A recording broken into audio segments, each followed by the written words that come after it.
Day prime सोमवार से शुक्रवार दोपहर 1 बजे।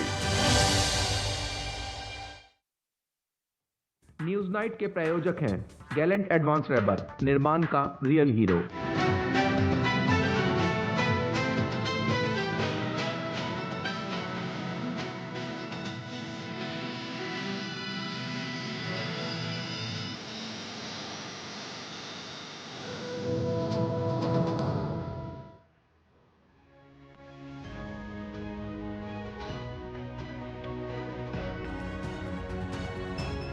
नमस्कार, रात के 8 बज गए हैं। आप डीडी न्यूज पर देख रहे हैं खबरों का prime time show news night. मैं हूं आपके साथ आरेंद्र। प्रधानमंत्री नरेंद्र मोदी कल रूस और ऑस्ट्रिया के 2 देशों के दौरे पर जाएंगे और दोनों ही देशों में प्रधानमंत्री की इस यात्रा को लेकर जबरदस्त तरीके से तैयारी चल रही है। दोनों ही देशों के लिहाज से अगर बात की जाए तो भारत के द्विपक्षीय संबंधों के लिहाज से यह यात्रा अपने आप में बेहद महत्वपूर्ण होने जा रही है। रूस में किस तरीके से प्रधानमंत्री के यात्रा से पहले तमाम प्रकार की तैयारियां चल रही है, उस खबर को दिखाएंगे विस्तार से। इसके अलावा आपको बताएंगे कि जम्मू कश्मीर में कैसे करीब 24 घंटे में 6 आतंकवादियों को हमारे सुरक्षा बलों ने ढेर कर दिया, जो दिखाता है कि जीरो टॉलरेंस की जो पॉलिसी है आतंकवाद के खिलाफ वो लगातार जमीन पे काम करती दिखाई पड़ रही है। इस खबर पे हम विस्तार से चर्चा करेंगे। इसके अलावा आपको बताएंगे देश भर में बाढ़ और बारिश की वजह से किस प्रकार के हैं हालात। साथ ही बात होगी भगवान जगन्नाथ की रथ यात्रा की जो आज से शुरुआत हुई है, न सिर्फ पुरी में बल्कि देश के अलग अलग शहरों में, राज्यों में। उन खबर को दिखाएंगे विस्तार से। साथ ही होंगी देश दुनिया की हर जरूरी और महत्वपूर्ण खबर। शुरुआत इस वक्त की सुर्खियों के साथ। भगवान जगन्नाथ की विश्व प्रसिद्ध रथ यात्रा का शुभारंभ राष्ट्रपति यात्रा में हुई शामिल। उपराष्ट्रपति और प्रधानमंत्री ने दी शुभकामनाएं। दिल्ली, अहमदाबाद, पश्चिम बंगाल में पारंपरिक तौर पर निकली बलभद्र, सुभद्रा और प्रभु जगन्नाथ की रथ यात्रा।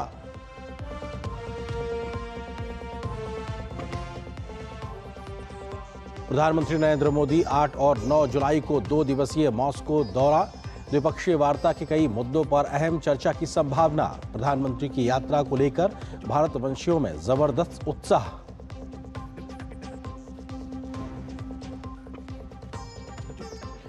तमिलनाडु इकाई के अध्यक्ष के आर्मस्ट्रॉन्ग की हत्या पर गहरा दुख जताते हुए भड़की बसपा प्रमुख मायावती ने की सीबीआई जांच की मांग। वहीं भाजपा ने डीएमके कांग्रेस गठबंधन को घेरते हुए राज्य की खराब कानून व्यवस्था पर उठाए सवाल।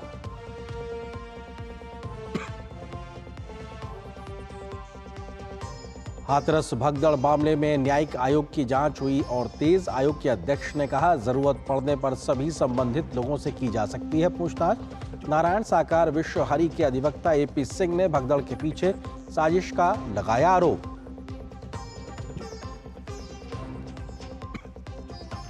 जम्मू कश्मीर के कुलगांव में सुरक्षा बलों ने 6 आतंकवादियों को किया ढेर। शहीद हुए 2 जवानों को गार्ड ऑफ ऑनर के साथ दी गई अंतिम विदाई।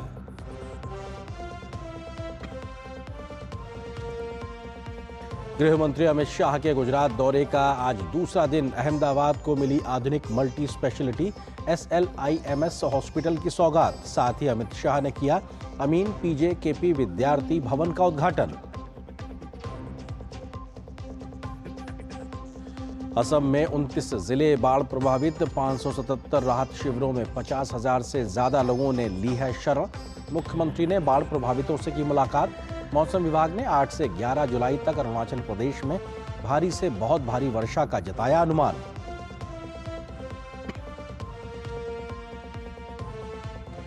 भारत ने दूसरे T20 मुकाबले में जिम्बाब्वे को 100 रन से दी करारी शिकस्त। जीत के बाद 5 मैचों की सीरीज में की 1-1 की बराबरी। अभिषेक शर्मा ने जमाया शतक, वहीं ऋतुराज गायकवाड़ ने खेली 77 रन की पारी। सुर्खियों के बाद में खबरों पर डालते हैं विस्तार से नजर। तमिलनाडु में बसपा के राज्य प्रमुख की हत्या का मामला लगातार गर्माता जा रहा है। आज बसपा प्रमुख मायावती चेन्नई पहुंची और के आर्मस्ट्रॉन्ग को श्रद्धांजलि अर्पित की। मायावती ने पीड़ित परिवार से मुलाकात की और राज्य सरकार से न्याय की मांग की है। इस बीच भाजपा भी इस घटना के बाद से राज्य की डीएमके सरकार पर लगातार हमलावर बनी हुई है और इस हत्याकांड की सीबीआई से जांच कराने की मांग कर रही है। लंबे समय से तमिलनाडु में कानून व्यवस्था को लेकर गंभीर सवाल खड़े होते रहे हैं, लेकिन इंडिया गठबंधन के दलों ने इन तमाम प्रकार के मामलों पर चुप्पी साध रखी है।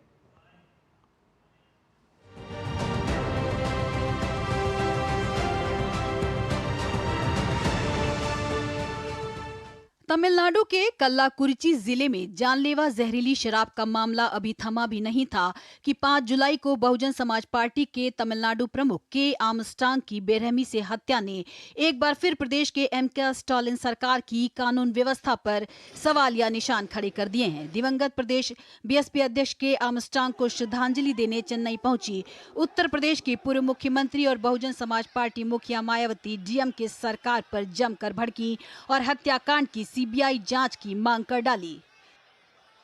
जिस तरीके से हमारे स्टेट के प्रेसिडेंट की हत्या की गई है उनके घर के बाहर, तो उससे ऐसा लगता है कि आपके तमिलनाडु स्टेट में कानून व्यवस्था नाम की कोई चीज नहीं है। इसलिए मेरा यहाँ की जो स्टेट गवर्नमेंट है तो उनसे ये कहना है कि ये मामला सीबीआई को रेफर किया जाए। गौरतलब है कि मुख्यमंत्री एम.के. स्टालिन के पास ही राज्य में गृह मंत्रालय की भी जिम्मेदारी है। बीएसपी नेता की सरेआम हत्या के बाद राज्य में ध्वस्त कानून व्यवस्था के लिए डीएमके और कांग्रेस गठबंधन को जिम्मेदार ठहराते हुए भाजपा ने कहा कि राज्य में दलितों की जान खतरे में है और तमिलनाडु में राजनीतिक हत्याएं बढ़ने पर सीएम स्टालिन की चुप्पी पर भी सवाल उठाया। Dravida model has become a murder model now. It's unacceptable. Day before yesterday, one ADMK Karyakarta has been killed. Yesterday, BCK. Then day before yesterday, one PMK. And one of our Karyakarta's husband was brutally attacked in Anna Nagar while running. So what is happening? Political murders have increased in Tamil Nadu. But in spite of all these things, the Stalin is silent. Tamil Nadu में कानून व्यवस्था पूर्ण तरीके से ध्वस्त हो चुकी है और इसके लिए जिम्मेदार डीएमके की सरकार, कांग्रेस की सरकार है। स्टालिन साहब तो खुद मुख्यमंत्री ही नहीं, गृह मंत्री भी है और उनके होते हुए जिस प्रकार से अपराध बढ़ते जा रहे हैं, दलितों की सुरक्षा को लेकर बड़ा खतरा है। अगर एक व्यक्ति को 7 बजे 6-7 लोग आकर धारदार हथियार से मार देते हैं और उस पर कोई जवाबदेही नहीं। तमिलनाडु में नेताओं की हत्या कोई नई बात नहीं है। इससे पहले भी तमिलनाडु में विभिन्न राजनीतिक दलों के कई नेताओं की हत्या कर दी गई। इससे पहले तमिलनाडु में भाजपा नेता जगन पांडियन की अगस्त 2023 में अज्ञात हमलावरों ने हत्या कर दी थी। वहीं तमिलनाडु में भाजपा के SC/ST विंग के केंद्रीय जिला अध्यक्ष बालचंद्रन की 24 मई 2022 को चाकू मारकर दर्दनाक तरीके से हत्या की गई थी। 22 दिसंबर 2022 को पूर्व डीएमके सांसद और तमिलनाडु अल्पसंख्यक आयोग के उपाध्यक्ष S. मस्तान की भी हत्या की गई। 19 जुलाई 2013 को तमिलनाडु भाजपा के महासचिव वी रमेश की उनके घर के पास ही हत्या कर दी गई थी। ठीक इसी प्रकार तमिलनाडु भाजपा मेडिकल विंग के प्रमुख डॉक्टर अरविंद रेड्डी की भी 23 अक्टूबर 2012 को हत्या की गई थी। बहरहाल बीएसपी नेता के आर्मस्ट्रांग की हत्या पर दुख जताते हुए तमिलनाडु के मुख्यमंत्री एम.के. स्टालिन ने दोषियों पर कड़ी कार्रवाई का आश्वासन दिया है, लेकिन भाजपा सवाल पूछ रही है कि हाथरस जाने वाले कांग्रेस नेता राहुल गांधी क्या आर्मस्ट्रांग के परिवार से भी मिलेंगे? Bureau report, DD news. और खबर जम्मू कश्मीर से जुड़ी हुई। आतंकवाद के खिलाफ जीरो टॉलरेंस की नीति पर काम कर रहे हमारे सुरक्षा बलों को जम्मू कश्मीर में बीते करीब 24 घंटे में बड़ी कामयाबी हाथ लगी है। सुरक्षा बलों ने 6 आतंकवादियों को मार गिराया है, लेकिन इस पूर्ण मुठभेड़ में हमारे 2 जवान भी शहीद हुए हैं। आतंकियों की पहचान होना भी बाकी है। घटनास्थल पर बड़ा सर्च ऑपरेशन भी चलाया गया है। जम्मू कश्मीर में बीते करीब 24 घंटे में सुरक्षा बलों और आतंकवादियों के बीच हुई मुठभेड़ में 6 आतंकवादी मारे गए हैं, जबकि सेना के 2 जवान शहीद हुए हैं। जम्मू कश्मीर के पुलिस महानिरीक्षक ने मुठभेड़ के बाद हालात की जानकारी हासिल की और कहा कि ऑपरेशन खत्म होने के बाद मृत आतंकवादियों की पहचान की पुष्टि की जाएगी। ऑपरेशन चालू है, इसीलिए एक जगह में अभी ऑपरेशन कंक्लूजन पे नहीं पहुंचा है, तो जब हो जाएगा तब हम क्लैरिटी के साथ बात कर सकते हैं। 2 अलग अलग एनकाउंटर साइट्स पे एनकाउंटर्स हुए हैं।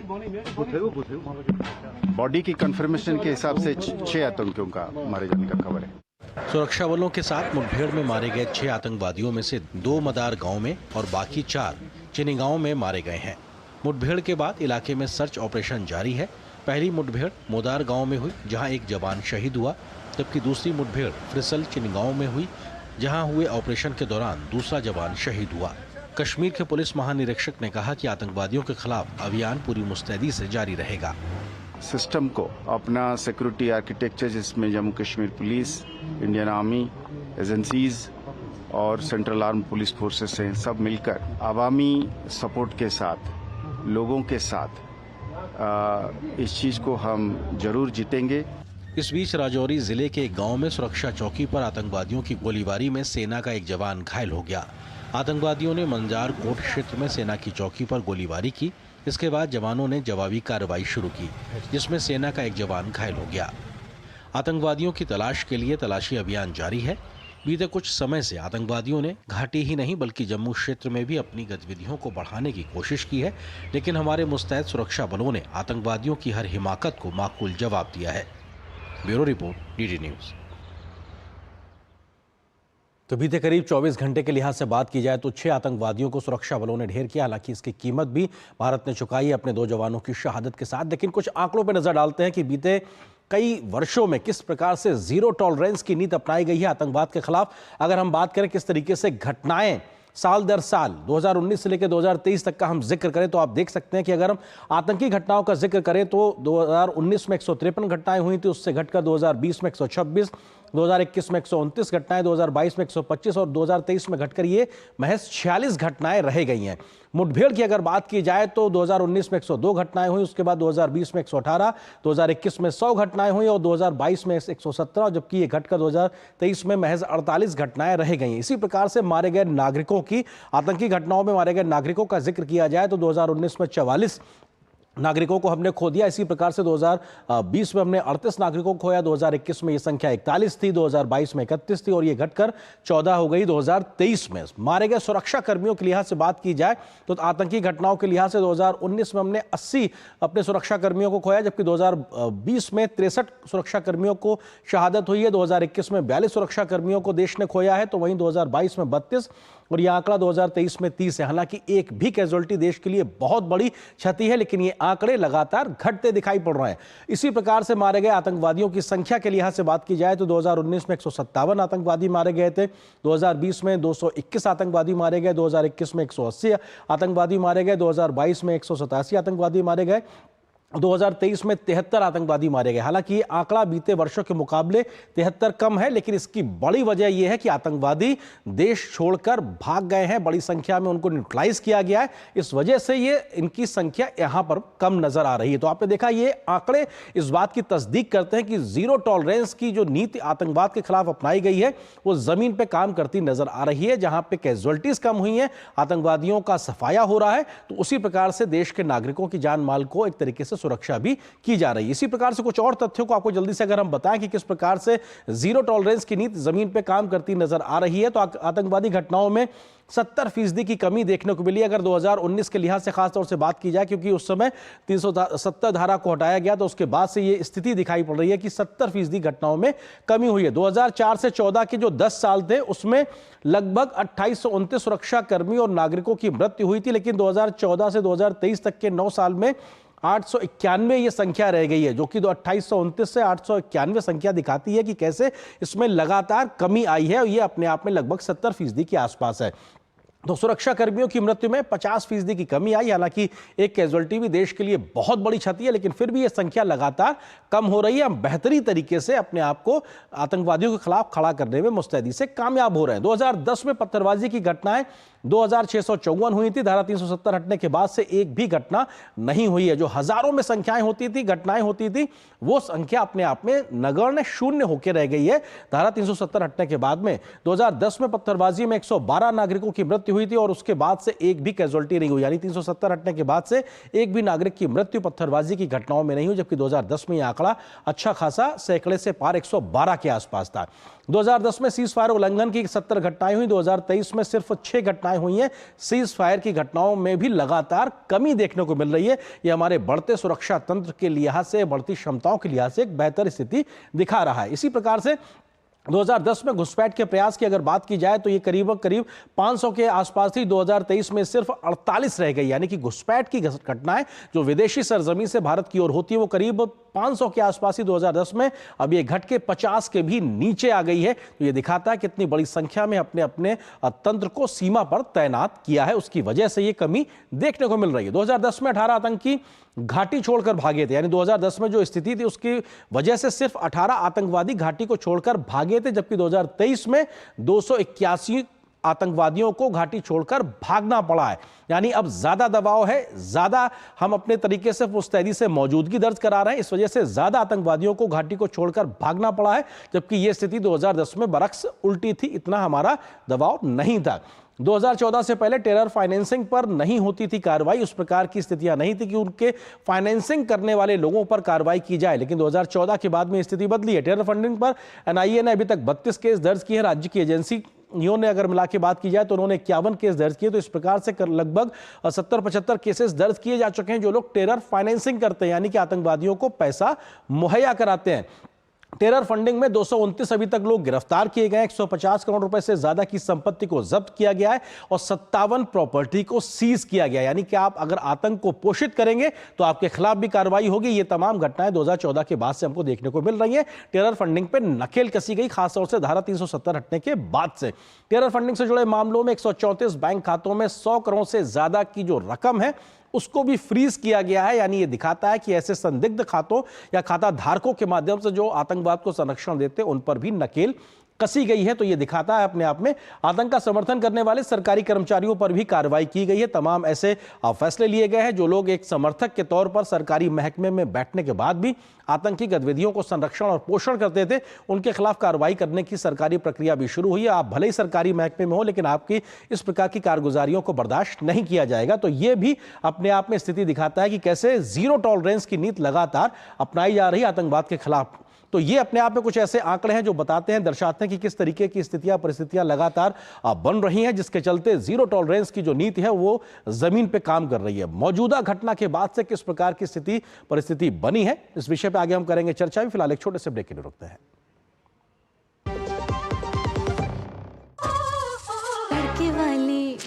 भोली भाली मेहनत वाली नखरे वाली असली तड़के वाली, ये तो बड़ी समझदार बड़ी होशियार, MDH के साथ अब जुड़ते हैं। नई टेस्ट का असली taste, MDH ginger garlic taste. MDH स्वाद से सबको दीवाना कर दे, दीवाना कर दे। पता का चाय, गजब का स्वाद। मैं क्या जी, सब जानते हैं, जहां दिखे मारियो, अपना समझ के खा लियो। सर आप बहुत लकी हैं कि आपके बेटे ने हेल्थ इंश्योरेंस और बाकी सारी फॉर्मेलिटीज टाइम से पूरी कर दी है। मेरा बेटा? तो फिर आप? पॉलिसी बाजार। क्लेम के टाइम पे हमेशा आपकी हेल्प को तैयार। पॉलिसी बाजार, 1 करोड़ का हेल्थ इंश्योरेंस सिर्फ 390 रुपए महीने से शुरू। ज्यादा उपज और भरपूर मुनाफा भी। दोनों मिलेंगे टोरी से, एक हाथ में खरपतवार की हार और दूसरे हाथ में ज्यादा पैदावार। समझे? IIL के ट्रैक्टर ब्रांड का टोरी, अब खरपतवार होगा हक्का बक्का, बढ़ेगा मक्का। हरदम तैयार है, बिल्कुल तैयार है, हरदम तैयार है, बिल्कुल तैयार है, जी जाने से तैयार है, इसीलिए तो हम लहरों के पहरेदार हैं। जय भारती, जय भारती, हम हैं नौसेना, हम हैं भारत के सारथी। जय भारती, जय भारती, हम हैं नौसेना, हम हैं भारत के सारथी, सारथी, सारथी।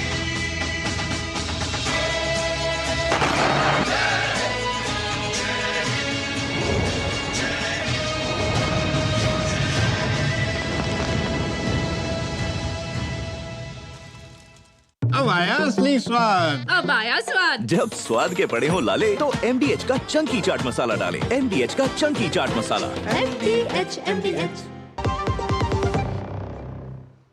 और ब्रेक के बाद आप सभी का एक बार फिर से स्वागत। और ब्रेक पे जाने से पहले हम जिक्र कर रहे थे जम्मू कश्मीर में करीब 24 घंटे में 6 आतंकवादियों को कैसे न्यूट्रलाइज किया गया है। इस खबर पे हम करेंगे चर्चा। इसी से जुड़ा है हमारा विशेष आतंकवाद पर जीरो टॉलरेंस की नीति। लगातार एक तरीके से किसी भी कीमत पे आतंकवाद को बर्दाश्त नहीं किया जाएगा, इस नीति पे काम हो रहा है। इस विषय पे बात करने के लिए दो खास मेहमान है मेरे साथ इस वक्त मौजूद। उनका परिचय आपसे कराते हैं। एसपी वैद्य जी हैं जो कि पूर्व डीजीपी रहे हैं जम्मू कश्मीर के। सर बहुत स्वागत है हमारे साथ जुड़ने के लिए। इसके अलावा दूसरे खास मेहमान लेफ्टिनेंट जनरल सेवानिवृत्त संजय कुलकर्णी जी हैं जो कि पूर्व डीजी इन्फेंट्री रहे हैं। सर आपका भी बहुत बहुत स्वागत है। वैद्य जी शुरुआत आपसे ही, क्योंकि करीब 24 घंटे के अंदर 6 आतंकवादियों को मार गिराना, हालांकि हमने उसकी कीमत भी चुकाई है अपने 2 शहादत देकर, बट एक तरीके से मनोबल गिराते हुए देखा जाए तो कितनी बड़ी एक सफलता कही जा सकती है उस लिहाज से कि हमने 6 आतंकवादियों को मार गिराया। जी नमस्कार। ऐसा है कि सबसे पहले मेरी श्रद्धांजलि उन 2 वीर जवानों को जिन्होंने शहादत दी इस देश के लिए, और पूरा देश उनको नमन करता है।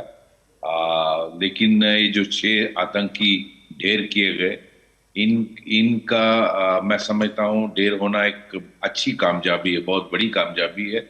और खासकर आप जानते हैं साउथ कश्मीर में टेरर हालांकि लास्ट लेग में है, लेकिन अभी भी कुछ एरियाज में, खासकर जो ये डिस्ट्रिक्ट जहाँ ये हुआ, कुलगाम, शोपियां और पुलवामा, इन 3 जिलों में अभी भी प्रेजेंस टेररिस्ट की रहती है। और इनको मैं समझता हूँ इनका सफाया जिस तरह से ऑपरेशन ऑल आउट के तहत और जीरो टॉलरेंस के तहत किया जा रहा है, बहुत जल्दी इनका सफाया हो जाएगा। और हमारा कंसर्न जम्मू रीजन में खासकर रजौरी पुंछ का इलाका है, और उस तरफ अभी हाल ही में आर्मी चीफ यहाँ आए थे, उन्होंने मीटिंग ली हाई लेवल। सभी जो कंसर्न है यहाँ के आर्मी कमांडर, कोर कमांडर और डीजीपी, सबसे इंटेलिजेंस एजेंसी, पैरामिलिट्री के जो भी चीफ हैं, सबसे मुलाकात की, इंटरेक्शन किया। और मुझे पूरा विश्वास है कि जो हमारी ग्रिड है एंटी टेरर ग्रिड, वो इस रजौरी पुंछ को भी बहुत जल्दी साफ करेगी, आप देखिएगा। हालांकि आज रिपोर्ट आई कि रजौरी में एक आर्मी पोस्ट पर इन्होंने अटैक किया और उसमें एक हमारा फौजी जवान जख्मी हुआ है। तो ये टेरर पर जो प्रहार है ये कंटिन्यू रहेगा। ऑपरेशन ऑल आउट हमने 2017 में शुरू किया था, जो आज तक रहा। और ये जो जीरो टॉलरेंस है, इसमें खासकर इम्पोर्टेंट एस्पेक्ट जो है, जो गवर्नमेंट एम्प्लॉइज गवर्नमेंट में बैठ के सपोर्ट करते थे, उनके खिलाफ प्रहार हुआ। जो लोग इनको पनाह देते थे, इनको मकान देते थे, इनको खाना देते थे, उनके खिलाफ जो घर सीज किए गए, उनकी प्रॉपर्टी सीज की गई, और उनको डिनाई किया गया कि आपको कोई भी गवर्नमेंट बेनिफिट नहीं मिलेगा। और जो एनआईए और एसआईए का प्रहार इन्वेस्टिगेशन में चला, जिसमें अपर ग्राउंड नेटवर्क के खिलाफ जो लोग इनकी सपोर्ट करते हैं, उनके खिलाफ जो प्रहार है, मैं समझता हूँ सप्लाई चेन एक तरीके से तोड़ने का काम किया गया। बहुत महत्वपूर्ण बात आप कह रहे हैं जनरल कुलकर्णी। आपको लगता है कि जो बात वैद्य जी कह रहे हैं बहुत महत्वपूर्ण है?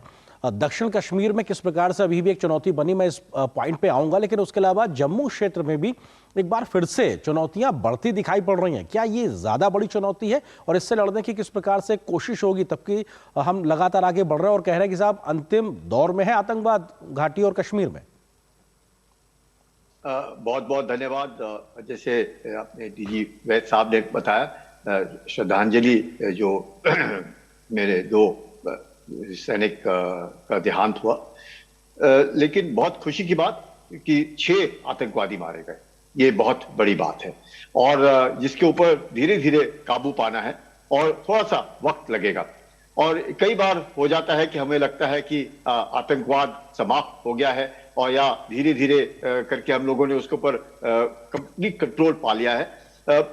ये विजिलेंस जो है, सर्वेलेंस जो है, इसमें खामी नहीं आनी चाहिए। वो हमेशा 24/7 365 डेज, और मुझे लगता है अगले 20 साल, मैं क्यों कहता हूं अगले 20 साल, अगर जो इंजीनियर रशीद है वो जो 6 साल से जेल में बंद है और इतने लाखों वोटों से जीत करके आता है, जबकि मालूम है कि सबको कि वो एक सेपरेटिस्ट है, यानी कि वो जो सेपरेटिज्म का जो भावना है वो अभी तक गई नहीं है। कहीं ना कहीं अगर वो पुराने एक्स चीफ मिनिस्टरों को हराने की काबिलियत रखता है तो ये क्या दर्शाता है कि हम लोगों ने सतर्क रहना है, क्योंकि पाकिस्तान जो है वो कभी भी इस मामले को कभी ये सुलझाने की कोशिश, उलझाने की कोशिश करेगा। और पाकिस्तान आतंक का अड है, अब पूरा गढ़ बना हुआ है। आज ही नहीं, 1947 से लेकर के आज तक पाकिस्तान वही काम करता आ रहा है। पाकिस्तान का मकसद क्या है? अब वो जो भी उनके लॉन्च पैड में, जैसे खुद उनके डीजी कहते हैं स्वयं साहब की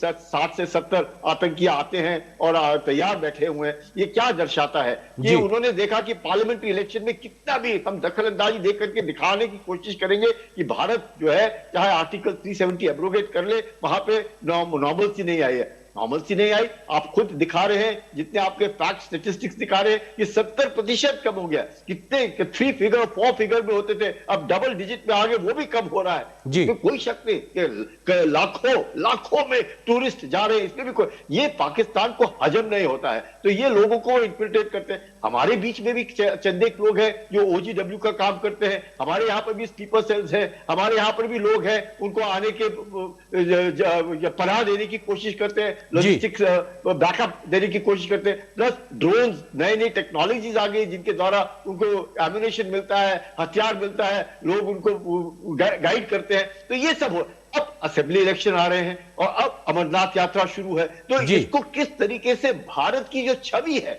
उसको कैसे किस तरीके से एक झटका पहुंचाया जाए। चीन पाकिस्तान के साथ खड़ा है, पाकिस्तान का मकसद ही, चीन क्या कहता है पाकिस्तान को, आप एक आउटसोर्स एंटिटी है, इनका मकसद है भारत को डिस्टेबलाइज करना, वो लगा हुआ है डिस्टेबलाइज। लेकिन भारत भी लगातार लेकिन भारत भी लगातार अपनी कोशिशें जारी रखे हुए। वैद्य जी, ये बहुत महत्वपूर्ण जिसका आप जिक्र कर रहे थे कि दक्षिण कश्मीर में चुनौतियां लगातार बरकरार हैं, लेकिन जो बात जनरल कुलकर्णी ने कही कि साहब विश्वास बहाली के साथ इस तरह से हमें आगे और बढ़ने की जरूरत है, जीरो टॉलरेंस नीति के साथ, ऑल आउट नीति के साथ में, कि जो ये सोच है उस पर भी हम लगाम लगा सकें, उस तरीके से भी आगे बढ़ना होगा। ये भी एक चुनौती, बिल्कुल चुनौती है जो जनरल कुलकर्णी कह रहे थे।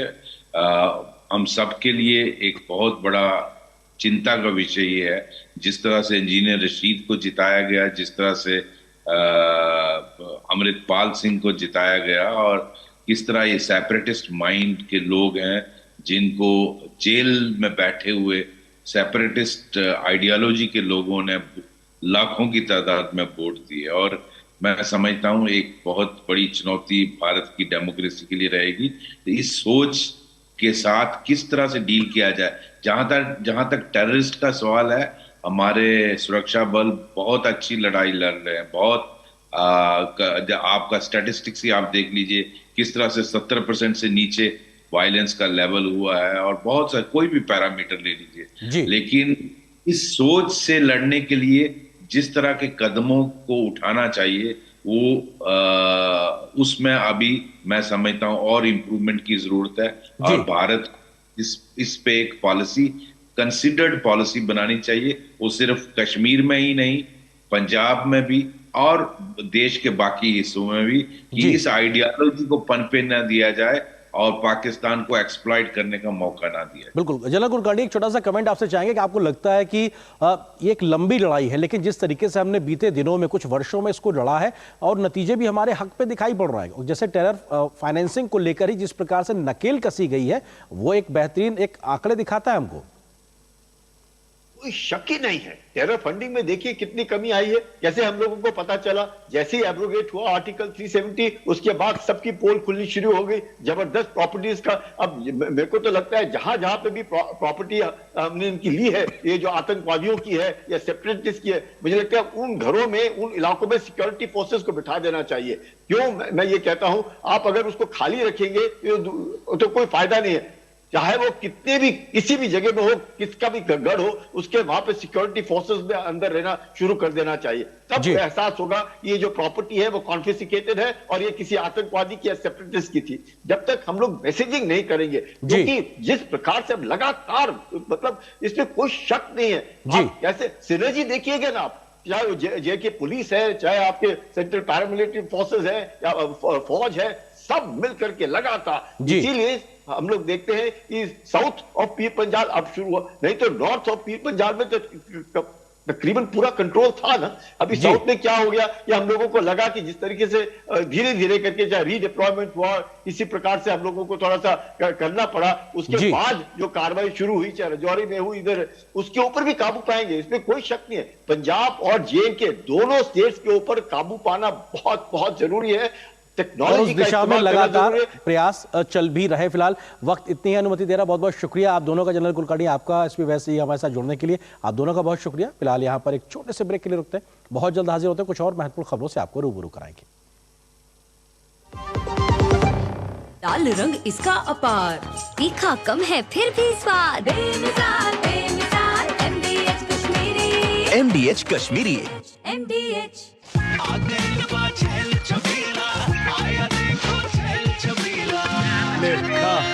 अच्छा भैया, मेरी गाय को भी अपने हाथों से चारा खिला दो। अरे खिलाई देते हैं। हमारी गाय भैया। क्या हो गया, पूरा का पूरा गांव यहाँ आ गया। अच्छा भैया, इसी हाथ से चारा खिलाते हो, तभी तो आपके गाय भैंसों की ब्याज सबसे ज्यादा है। अरे पगले, ये चमत्कार इस हाथ का नहीं, हाथ में जो कपिला पशु आहार है उसका है, जो पशुओं की सेहत अच्छी रखता है और ब्याज भी बढ़ाता है। ले जाओ।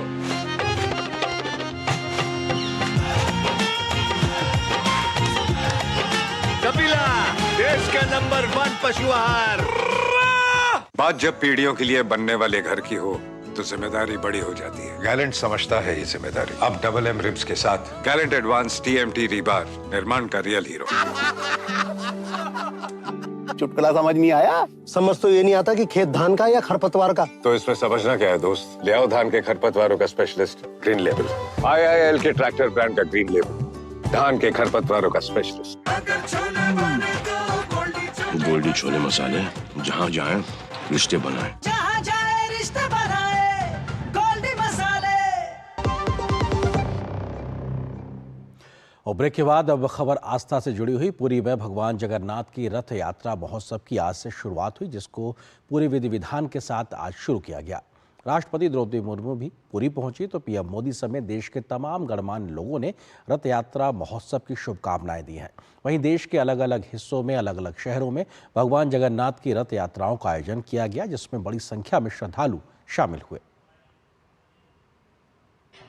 नीलाचल निवासाय नित्याय परमात्मने, बलभद्र सुभद्राभ्याम जगन्नाथाय ते नमः। नील पर्वत पर निवास करने वाली शाश्वत सर्वोच्च आत्मा को, हे ब्रह्मांड के भगवान, मैं आपको बलभद्र और सुभद्रा को नमन करता हूँ। ओडिशा के पुरी में विश्व प्रसिद्ध भगवान जगन्नाथ की रथ यात्रा का शुभारंभ हो गया है और अनुष्ठान जारी है। यात्रा से पुरी के गजपति महाराजा दिव्य सिंह देव ने भगवान जगन्नाथ और उनके भाई बहनों बलभद्र और देवी सुभद्रा के रथों की विधिवत सफाई की। राष्ट्रपति द्रौपदी मुर्मू पुरी में आयोजित भगवान जगन्नाथ रथ यात्रा में भगवान जगन्नाथ के दर्शन के लिए पुरी पहुंची। प्रधानमंत्री नरेंद्र मोदी ने सोशल मीडिया प्लेटफॉर्म X पर पोस्ट कर पवित्र रथ यात्रा की शुरुआत पर शुभकामनाएं दी हैं। उन्होंने लिखा कि हम महाप्रभु जगन्नाथ को नमन करते हैं और प्रार्थना करते हैं कि उनकी कृपा हम सब पर सदैव बनी रहे। PM ने अपने वीडियो संदेश में जगन्नाथ यात्रा के महत्व के बारे में बताया। बहुत कम लोगों को पता होगा, अंग्रेजी भाषा में एक शब्द है जगरनॉट, और उसका मतलब होता है ऐसा भव्य रथ जिसे कोई रोक नहीं सकता।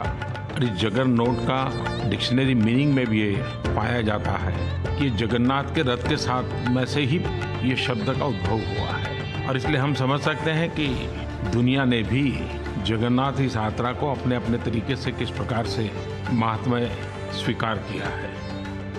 वहीं केंद्रीय गृह और सहकारिता मंत्री अमित शाह भगवान जगन्नाथ के रथ यात्रा के पावन अवसर पर अहमदाबाद के श्री जगन्नाथ मंदिर में मंगला आरती में शामिल हुए। भगवान जगन्नाथ को समर्पित यह मंदिर लगभग 450 साल पहले साधु सारंग दास जी द्वारा बनवाया गया था। वहीं गुजरात के अहमदाबाद शहर में भगवान जगन्नाथ की 147वीं रथ यात्रा में बड़ी संख्या में काफी तादाद में श्रद्धालु हिस्सा ले रहे हैं। इधर राजधानी दिल्ली के हौज खास स्थित भगवान जगन्नाथ मंदिर से भी हर साल की तरह इस साल भी बड़ी धूमधाम के साथ रथ यात्रा निकाली गई। बिहार के पटना इस्कॉन मंदिर और बिहार संग्रहालय द्वारा भगवान जगन्नाथ रथ यात्रा निकाली गई, तो झारखंड के रांची में भगवान जगन्नाथ, भगवान बलभद्र और देवी सुभद्रा जी की प्रतिमाओं को स्थापित किया गया। जगन्नाथ यात्रा को किसी भी अप्रिय घटना से बचाने के लिए सुरक्षा के व्यापक इंतजाम किए गए हैं। वहीं भक्त इस यात्रा को लेकर खासे उत्साहित हैं। Special arrangement has been made, keeping in mind the security and safety of the Honorable President of India. In addition to it, many other dignitaries will be visiting Puri. We have made special arrangement for them. रथ यात्रा की मूल उद्देश्य मूल लक्ष्य स्थल आड़प मंडप जन्मवेदी जननी जन्मभूमिश्च स्वर्गादपि गरीयसी। भगवान श्री जगन्नाथ महाप्रभु जिस जन्मभूमि, जिस मंडप में, जिस अंतर्वेदी में आविर्भाव हुए थे, इसी स्थान को जाने के लिए वो इसी यात्रा की सृष्टि है। हर साल आषाढ़ मास के शुक्ल पक्ष की द्वितीया से जगन्नाथ जी की रथ यात्रा शुरू होती है और यह रथ यात्रा दशमी तिथि को समाप्त होती है। भगवान जगन्नाथ मंदिर से भव्य रथ यात्रा निकाली जाती है, जिसमें बड़ी संख्या में भक्त हिस्सा लेते हैं। जगन्नाथ रथ यात्रा में भगवान जगन्नाथ यानी श्री कृष्ण, उनके भाई बलभद्र और बहन सुभद्रा को सुंदर वस्त्रों में सुसज्जित करके रथ यात्रा निकाली जाती है। इस साल जगन्नाथ रथ यात्रा 16 जुलाई तक चलेगी। धार्मिक मान्यता के अनुसार एक बार बहन सुभद्रा ने अपने भाइयों भगवान श्री कृष्ण और बलराम जी से नगर को देखने की इच्छा प्रकट की। फिर दोनों ही भाइयों ने बड़े ही प्यार से अपनी बहन सुभद्रा के लिए भव्य रथ तैयार करवाया और उस पर सवार होकर तीनों नगर भ्रमण के लिए निकले थे। तीनों अपनी मौसी के घर गुंडीचा भी गए, जहां पर 7 दिन तक रुके और उसके बाद नगर यात्रा को पूरा करके वापस पुरी लौटे। तब से हर साल तीनों भाई बहन अपने रथ पर सवार होकर नगर भ्रमण पर निकलते हैं और अपनी मौसी के घर गुंडीचा मंदिर जाते हैं। इनमें सबसे आगे बलराम जी का रथ, बीच में बहन सुभद्रा का रथ और सबसे पीछे जगन्नाथ जी का रथ होता है। Bureau report, DD news. प्रधानमंत्री नरेंद्र मोदी कल रूस और ऑस्ट्रिया की यात्रा के लिए रवाना होंगे और रूस कल पहुंचेंगे। पीएम मोदी की मॉस्को यात्रा दोनों ही देशों के आपसी संबंधों के लिहाज से बेहद महत्वपूर्ण है। खास है पीएम मोदी के रूस पहुंचने से पहले ही वहां पर भारतवंशियों के बीच जबरदस्त खुशी का उत्साह देखा जा रहा है, तो व्यापारिक जगत से जुड़े लोगों को भी प्रधानमंत्री मोदी की इस यात्रा से काफी उम्मीदें हैं।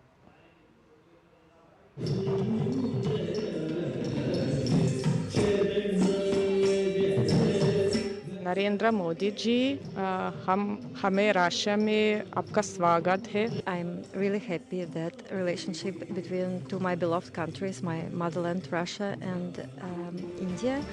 भारत और रूस की दशकों पुरानी दोस्ती कल से एक नया आयाम लेने जा रही है, जब प्रधानमंत्री मोदी अपने तीसरे कार्यकाल में पहली बार रूस जाएंगे। 2019 के बाद और रूस यूक्रेन जंग शुरू होने के बाद पहली बार प्रधानमंत्री मोदी रूस के राष्ट्रपति पुतिन के निमंत्रण पर 22वें भारत रूस शिखर सम्मेलन में हिस्सा लेने के लिए मॉस्को जा रहे हैं। इस दौरे को लेकर तैयारियां चरम पर हैं और लोगों में पीएम मोदी को लेकर जबरदस्त उत्साह देखने को मिल रहा है। I am happy to welcome the Prime Minister Narendra Modi. We are very happy to perform and welcoming dance program and represent this beautiful art form of India. PM Modi का ये दौरा 2 दिन यानी 8 और 9 जुलाई को होगा। प्रधानमंत्री मोदी की रूसी राष्ट्रपति पुतिन के साथ मीटिंग में कई समझौतों पर मोहर लगने की भी संभावना है और साथ ही आपसी संबंधों के तमाम मुद्दों पर फोकस किया जाएगा। भारत और रूस के बीच सन 2000 से एनुअल समिट की परंपरा रही है, जिसमें हर साल हमारे प्रधानमंत्री और रूस के राष्ट्रपति विजिट एक्सचेंज करते हैं। तो लास्ट एनुअल समिट जो हुआ था 2021 में हुआ था, जब प्रेसिडेंट पुतिन भारत गए थे और अब प्रधानमंत्री जी आ रहे हैं 2 सालों के बाद। तो ये विज़िट उस कारण बहुत इम्पॉर्टेंट है कि हम रीस्टार्ट कर रहे हैं एनुअल समिट की परंपरा। हम इस विज़िट से काफ़ी उम्मीद रखते हैं कि जो हमारे संबंध हैं वो और भी सुदृढ़ होंगे। कैसे रहे हैं भारत और रूस के द्विपक्षीय संबंध और आर्थिक व्यवस्था में कैसे मजबूती आई है, आइए डालते हैं इस पर एक नजर। भारत रूस साझेदारी दुनिया के सबसे स्थिर रिश्तों में से एक है। सैन्य, परमाणु और अंतरिक्ष सहयोग के पारंपरिक क्षेत्रों में दोनों देश आगे बढ़ रहे हैं। राजनीतिक, रक्षा, व्यापार और अर्थव्यवस्था, विज्ञान और प्रौद्योगिकी, संस्कृति और लोगों के बीच संबंधों में वृद्धि हुई है। भारत और रूस के बीच राष्ट्रीय मुद्राओं में 60% व्यापार होता है। 2025 तक द्विपक्षीय निवेश को $50 बिलियन तक पहुंचने का लक्ष्य रखा गया है। द्विपक्षीय व्यापार को $30 बिलियन तक बढ़ाने का लक्ष्य निर्धारित किया गया है। दोनों देशों के बीच वित्त वर्ष 2023 से 24 में द्विपक्षीय व्यापार $65.70 बिलियन रहा। आइए अब आपको सुनाते हैं कि दोनों देशों की आर्थिक नीतियों पर क्या कहना है व्यापारियों का। हम लोग बहुत एक्साइटेड है कि ये लोग यहाँ पे आ रहे हैं। डिफेंस में ऑलरेडी चल रहा है, फार्मा में भी चल रहा है, but sky is the limit. हम लोग ये नहीं देखते कि रशिया में manufacturing, we are also looking at manufacturing in India and exporting to Russia. So both ways communication भी आयुर्वेदा है, न्यूट्रास्यूटिकल्स है, विटामिन्स है, वो ग्रो कर रहा है और हम लोग बहुत स्ट्रॉन्ग है भारत इन सारे सेगमेंट में। प्रधानमंत्री जी जो आ रहे हैं, रशियन प्रेसिडेंट के साथ बात होने वाली है इनकी और सारे अथॉरिटी के साथ, तो फार्मा एक बहुत ही टॉप बिजनेस के लिए प्रोस्पेक्टिव है हमारे लिए और अच्छा कुछ होने का उम्मीद है। भारत और रूस के रिश्तों और व्यापार को और बढ़ावा मिल सके, इस लिहाज से ये दौरा बेहद खास माना जा रहा है। रूस भारत में क्रूड एनर्जी का एक महत्वपूर्ण सोर्स है। साथ ही भारत रूस का अन्य क्षेत्रों में भी व्यापार बढ़ा है, जिसके दूरगामी परिणाम सामने आएंगे। अपने इस 2 दिवसीय दौरे के दौरान प्रधानमंत्री नरेंद्र मोदी मॉस्को में रहने वाले भारतीय समुदाय के एक ग्रुप को भी संबोधित करेंगे। ये विज़िट आई थिंक बहुत इम्पॉर्टेंट है, क्योंकि इस टाइम जो क्रूशल स्टेज चल रही है दुनिया के अंदर, तो उस टाइम पे मोदी जी का यहाँ विज़िट करना एक बहुत इम्पॉर्टेंट रोल है हमारे लिए। वैसे काफ़ी चीज़ें यहाँ पे मोदी जी के आने के बाद चेंज हुई है। एक अब पे लोगों के देखने का नज़रिया काफ़ी बदला है। बहुत गर्व महसूस होता है बिकॉज़ उनके प्रयास और देशभक्ति की वजह से हमारा देश हर क्षेत्र में आगे बढ़ रहा है। हमें बहुत खुशी हो रही है कि हमारे मोदी जी यहाँ आ रहे हैं, इसलिए हम सब यहाँ पे अपने मिनी दुब्रोवका में इकट्ठा हुए हैं। लंबे अंतराल के बाद प्रधानमंत्री की मॉस्को यात्रा को लेकर लोग बहुत उत्सुक हैं और प्रधानमंत्री के मॉस्को पहुँचने का इंतजार कर रहे हैं। पीएम मोदी 8 से 9 जुलाई रूस के और 9 से 10 जुलाई ऑस्ट्रिया के दौरे पर रहेंगे और इन दोनों देशों के दौरों से पारंपरिक रिश्तों में और मजबूती नजर आएगी। मॉस्को से जैसिका और सुधीर यादव के साथ ब्यूरो रिपोर्ट, डीडी न्यूज। और प्रधानमंत्री की इस रूस यात्रा को कवर करने के लिए हमारे सहयोगी संवाददाता सुधीर यादव मॉस्को पहुंचे हुए। इस वक्त हमारे साथ में मॉस्को से सुधीर जुड़ रहा है। सुधीर, सवाल यही कि प्रधानमंत्री की बहुप्रतीक्षित इस यात्रा में क्या कुछ बड़ा एजेंडा रहने वाला है द्विपक्षीय संबंधों के लिहाज से, और दूसरी चीज़ क्योंकि दुनिया के डायनेमिक्स बहुत बदल गए हैं बीते कुछ वर्षों में, वैश्विक स्तर के लिहाज से भी क्या कुछ बड़ी बातें एजेंडे में होंगी? देखिए आर्यन, सबसे बड़ी बात जिस तरीके से वैश्विक परिस्थितियां बदली हुई हैं, यूक्रेन रशिया वॉर के कॉन्टेक्स्ट में अगर इसको देखें, वेस्टर्न सैंक्शंस रशिया पे जिस तरीके से है उसके लिहाज से देखें, तो ये जो एनुअल डायलॉग है बहुत अहम हो जाता है। एक खास एरिया है जो एनर्जी सेक्टर के लिहाज से, भारत की ऊर्जा जरूरतों के लिहाज से रशिया जो हमारा एक पारंपरिक जो सहयोगी था उसमें बहुत ज्यादा सहयोग आगे निकल कर आया है। और जिस तरीके से हम आपस में जो रूबल और रुपए में जो ट्रेड कर रहे हैं उसको किस तरीके से और बेहतर बनाया जाए, किस तरीके से उसको स्टेबल बनाया जाए, दोनों देशों के लिए बेनिफिशियल हो, एक ये ऐसा मुद्दा है जिस पर बातचीत हो सकती है। इसके अलावा टूरिज्म का जो एक सेक्टर है, टूरिज्म रशियन जो है वो भारत बहुत ज्यादा आना चाहते हैं, किस तरीके से डायरेक्ट फ्लाइट के जरिए, चूंकि पीपल टू पीपल टाइज पहले से है, लोगों में एक दूसरे के प्रति बहुत ज्यादा विश्वास पहले से, तो टूरिज्म के सेक्टर को कैसे बढ़ाया जाए, स्टार्टअप एक ऐसा एरिया है साइंस एंड टेक्नोलॉजी के लिहाज से अगर देखें, और इसके अलावा एनवायरमेंट का जो क्षेत्र है उसमें भी सहयोग को बढ़ाने की संभावना है। आर्यन, संक्षेप में सुधीर की इंडियन डायस्पोरा में भी खुशी का उत्साह दिखाई पड़ रहा है आपके द्वारा भेजी गई तस्वीरों में, उनके बीच किस प्रकार की एक तरीके से बातचीत है, या वो कैसे इंतजार कर रहे हैं या कैसे स्वागत करेंगे प्रधानमंत्री का, वो क्या कुछ तैयारियां? बिल्कुल, देखिए यहाँ इंडियन डायस्पोरा को वो संबोधित करने वाले हैं और जो इंडियन डायस्पोरा है बहुत बेसब्री से इंतजार कर रहा है उनके स्वागत के लिए। तमाम लोगों से हमारी बात हुई, उन्होंने कहा कि इससे पहले जो रूस में भी जो भारतीयों की जो एक इमेज थी उसको बढ़ावा मिला है, लोग भारतीय होने पर अब गर्व करते हैं। इसके अलावा वैश्विक स्तर पर जिस तरीके से भारतीय लोगों को पहचान मिली है वो उनके लिए गर्व का विषय है और इसीलिए वो प्रधानमंत्री मोदी का बहुत बेसब्री से इंतजार कर रहे हैं। इसके अलावा उनके मन में बिजनेस को लेकर भी खास बात है कि जो यहाँ बिजनेस किस तरीके से ज्यादा बढ़ाए जाएं, उनको लेकर क्या बातचीत होगी, वो भी बड़ी उम्मीद से इस वार्ता की तरफ देख रहे हैं। बिल्कुल, हम सभी को इंतजार है प्रधानमंत्री की कल से शुरू होने वाली रूस यात्रा को लेकर। फिलहाल शुक्रिया आपका हमारे साथ जुड़ने के लिए सुधीर मॉस्को से, और आप प्रधानमंत्री की इस पूरे यात्रा पे नजर बनाए रखिए, आगे भी आपसे अपडेट्स लेते रहेंगे। फिलहाल एक छोटे से ब्रेक के लिए रुकते हैं, बहुत जल्द हाजिर होते हैं। आपके घर के खाने में रेस्टोरेंट जैसा स्वाद ले आए MDH का शाही पनीर मसाला। पनीर को क्या मस्त बना डाला।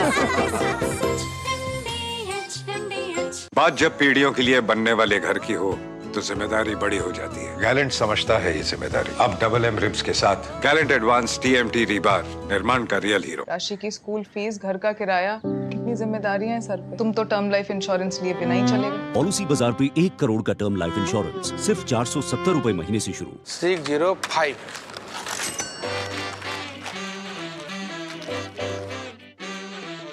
बदलो बदलो आदत बदलो।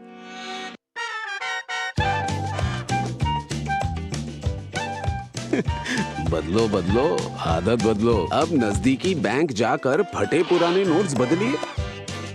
अगर बैंक मना करे तो RBI के ओम्बुड्समैन से शिकायत करें। RBI कहता है जानकार बनिए, सतर्क रहिए।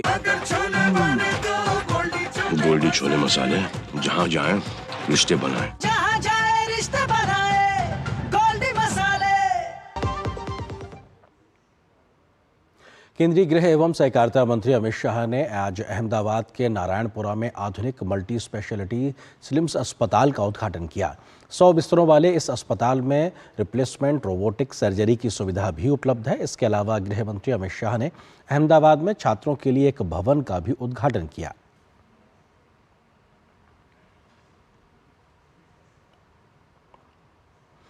लगातार तीसरी बार दिल्ली की 7 लोकसभा सीटों पर जीत के उत्साह के बाद बीजेपी की आज प्रदेश विस्तारित कार्य समिति की बैठक हुई।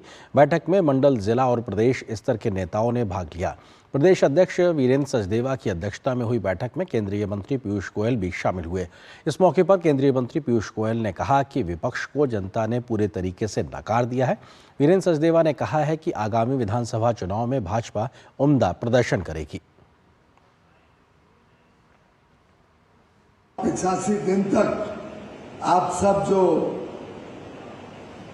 मेहनत करते रहे, दिन रात एक कर जनता के बीच पहुंचे और 7 माननीय सांसद को जिताकर जो आपने भेजा है, आप सबको बहुत बहुत बधाई, आपका साधुवाद। विपक्ष के नेता को समझ नहीं आ पा रहा है कि देश की जनता ने उनको नकारा है। वो इस बात को नहीं समझ पा रही है कि अधिकांश प्रदेशों में उनकी पार्टी का तो खाता भी नहीं खुला। 13 राज्यों में उनको 0 सीटें मिली है। दिल्ली की जनता ने भरपूर आशीर्वाद माननीय प्रधानमंत्री को दिया है और दिल्ली की 7 लोकसभा सीटें जीतने में हम लोग सफल हुए हैं दिल्ली की जनता के आशीर्वाद से और अपने कार्यकर्ताओं की मेहनत के बल पर। तो आज इन सब कार्यकर्ताओं ने ये संकल्प लिया है कि 2025 में दिल्ली में जो भ्रष्ट सरकार अरविंद केजरीवाल के नेतृत्व में चल रही है, अब उस सरकार से निजात दिलाने की ज़रूरत है। दिल्ली में डबल इंजन की सरकार होनी चाहिए और वो सरकार दिल्ली को एक बेहतर दिल्ली बनाने के लिए काम करे, अपनी दिल्ली को सुंदर दिल्ली बनाने का काम करे। वो ऐसी दिल्ली जिसमें बिजली, पानी, पक्की छत, सुविधाएं, रोजगार सब हो। दिल्ली में हुई प्रदेश विस्तारित कार्य समिति की बैठक में पार्टी के राष्ट्रीय प्रवक्ता सुधांशु त्रिवेदी ने दिल्ली विधानसभा चुनाव में भी पार्टी की जीत का दावा किया। उन्होंने कहा कि प्रधानमंत्री नरेंद्र मोदी के नेतृत्व में देश में विकास को जो मॉडल दिया है, उससे दिल्ली में भी भाजपा के पक्ष में माहौल बना है। जो मोदी जी के नेतृत्व में हमने विकास का मॉडल दिया है और मैं मानता हूं कि दिल्ली में एक बहुत अनुकूलता बनी है। क्यों? पहली बार आम आदमी पार्टी और कांग्रेस मिलकर भी चुनाव नहीं जीत पाई है और दोनों के एक साथ मिलने के बाद 50% वोट हासिल किया है। यह दर्शाता है कि भारतीय जनता पार्टी के प्रति मोदी जी के नेतृत्व में दिल्ली की जनता ने क्या विश्वास व्यक्त किया है। अब इस विश्वास को हमें यथावत बना के रख के विधानसभा में परिवर्तन करना है। यहां पर एक और छोटे से ब्रेक के लिए रुकते हैं। दादी के हाथों का जादू और खुशबू से महकता घर। MDH गरम मसाला, असली मसालों से भरा हूँ मैं, क्योंकि हर रिश्ता है स्वाद से जुड़ा। बात जब पीढ़ियों के लिए बनने वाले घर की हो तो जिम्मेदारी बड़ी हो जाती है। गैलेंट समझता है ये जिम्मेदारी। अब MM रिब्स के साथ गैलेंट एडवांस TMT रीबार, निर्माण का रियल हीरो। इतनी सी सैलरी में घर की EMI कैसे भरूंगी? काश तुमने जाने से पहले टर्म लाइफ इंश्योरेंस लिया होता। पॉलिसी बाजार पे 1 करोड़ का टर्म लाइफ इंश्योरेंस सिर्फ 470 रुपए महीने से शुरू। ज्यादा उपज और भरपूर मुनाफा भी। दोनों मिलेंगे टोरी से। एक हाथ में खरपतवार की हार और दूसरे हाथ में ज्यादा पैदावार। समझे? IIL के ट्रैक्टर ब्रांड का टोरी। अब खरपतवार होगा हक्का बक्का, बढ़ेगा मक्का। MDH का किचन किंग किचन में हो तो हम सब कुछ बना सकते हैं। बैंगन का भरता, आलू गोभी, भिंडी मसाला और भी बहुत कुछ। MDH।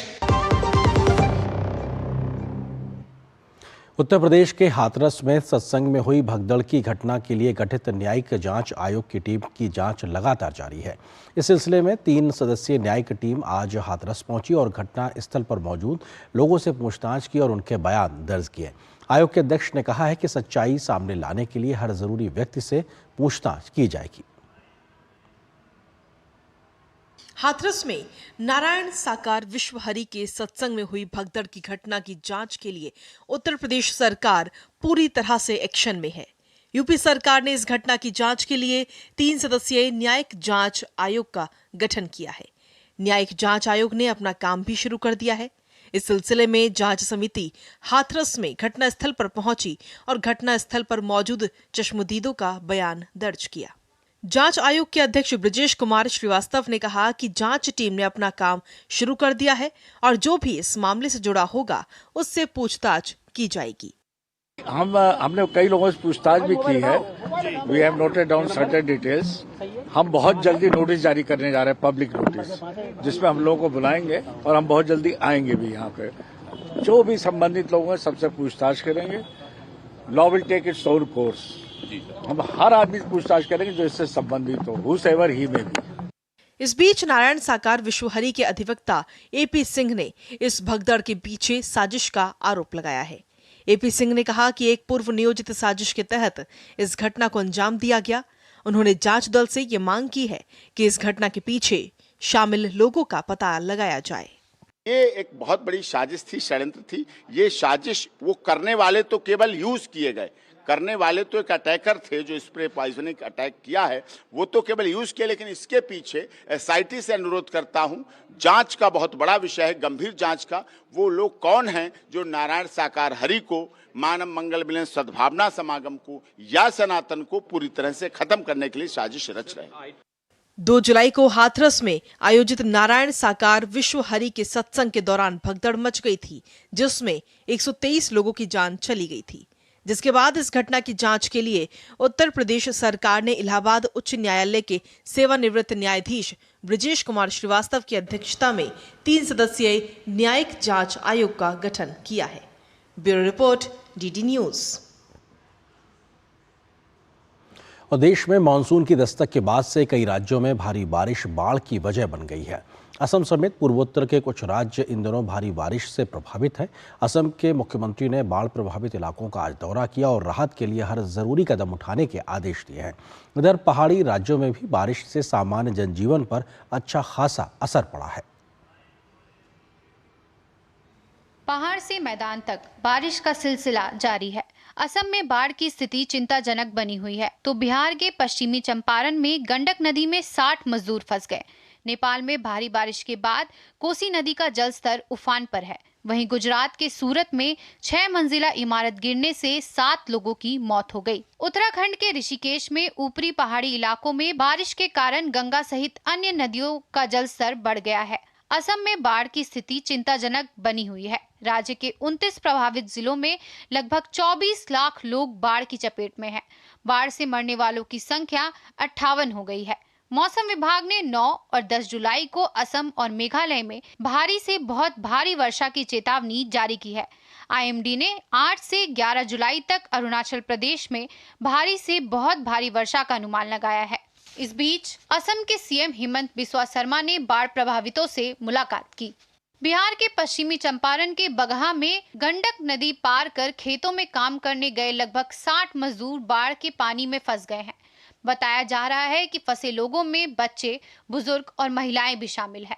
हालांकि सूचना मिलते ही जिला प्रशासन के द्वारा एसडीआरएफ की मदद से रेस्क्यू ऑपरेशन किया जा रहा है। उधर नेपाल में भारी बारिश से गंगा, गंडक, कोसी, परमान, महानंदा जैसी नदियों का जलस्तर लगातार बढ़ रहा है और इसका असर पश्चिमी चंपारण, मधुबनी, सीतामढ़ी, कटिहार, पूर्णिया समेत पूरे उत्तरी बिहार में देखने को मिल रहा है। बाढ़ संभावित जिलों में अलर्ट भेजा गया है। मौसम विभाग ने अगले 3 दिनों तक अररिया, किशनगंज, मधुबनी, कटिहार में भारी बारिश की चेतावनी जारी की है।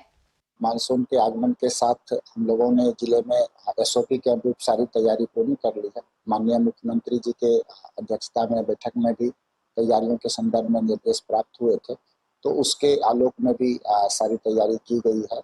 जितना भी सामग्री बाढ़ के लिए आवश्यक होता है उसके लिए टेंडर वगैरह करके दर निर्धारित कर लिया गया है। पशु चारा का भी दर निर्धारित कर लिया गया है। मौसम विभाग ने मानसून को लेकर उत्तर भारत समेत देश के अन्य हिस्सों में बारिश की संभावना व्यक्त की है। मानसून ट्रफ है वो एक्टिव फेज में है और उसके प्रभाव से अभी क्या है कि नॉर्थ इंडिया में आज के दिन ऑलमोस्ट सारी जगह पे हैवी या वेरी हैवी रेनफॉल रहेगा। अगर हम पंजाब से स्टार्ट करते हैं, पंजाब, हरियाणा, उसके बाद हिमाचल भी आज हैवी रेनफॉल हो सकता है और उत्तराखंड में हमारा अनुमान है कि आज एक्सट्रीमली हैवी मीन 20 सेंटीमीटर से ज़्यादा भी रेनफॉल एक्टिविटी हो सकती है। इसके अलावा अगर आप सेंट्रल इंडिया की बात करें, वहाँ भी आने वाले 5 दिनों में heavy very heavy spell continue रहेगा। उधर गुजरात के सूरत में शनिवार को 6 मंजिला इमारत ढहने के बाद खोज और बचाव अभियान जारी है। ये हादसा सूरत के सचिन पाली गांव में हुआ। घटनास्थल से 7 लोगों के शव बरामद हो चुके हैं। Bureau report, DD news. और खबर खेल के मैदान से, भारत ने 5 मैचों की सीरीज के दूसरे मैच में जिम्बाब्वे को 100 रन से आज हरा दिया है। भारत द्वारा मिले 234 रन के लक्ष्य का पीछा करने उतरी जिम्बाब्वे की टीम नियमित अंतराल पर विकेट गंवाती गई और पूरी टीम 18.4 ओवर में 134 रन बनाकर ऑल आउट हो गई और मुकाबला गंवा दिया। इससे पहले टॉस जीतकर पहले बल्लेबाजी करने उतरी भारतीय टीम ने अभिषेक शर्मा के शतक और ऋतुराज गायकवाड़ के अर्धशतक की बदौलत 20 ओवर में 2 विकेट पर 234 रन का स्कोर खड़ा किया। भारत के लिए अभिषेक ने 47 गेंदों पर 100 रन की विस्फोटक पारी खेली, तो वहीं ऋतुराज गायकवाड़ ने 47 गेंदों पर नाबाद 77 रन और रिंकू सिंह ने 48 रन की शानदार पारी खेली। इस जीत के साथ ही भारत ने सीरीज में 1-1 की बराबरी कर ली है। अब सीरीज का तीसरा मैच बुधवार को खेला जाएगा। तो खेल किसी खबर के साथ फिलहाल न्यूज नाइट के बुलेटिन में बस इतना ही, लेकिन डीडी न्यूज पर खबरों का सफर लगातार जारी रहेगा। नमस्कार।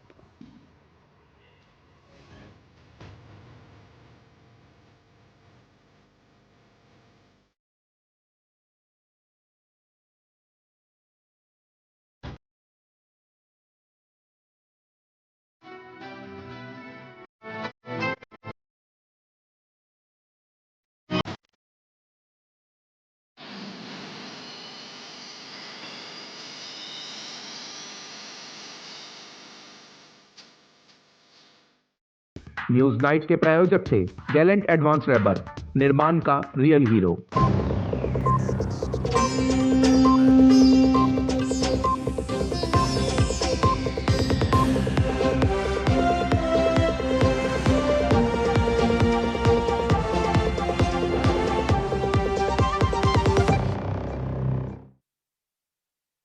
एंजॉय कीजिए सुपरहिट फीचर फिल्में हर रोज 1 बजे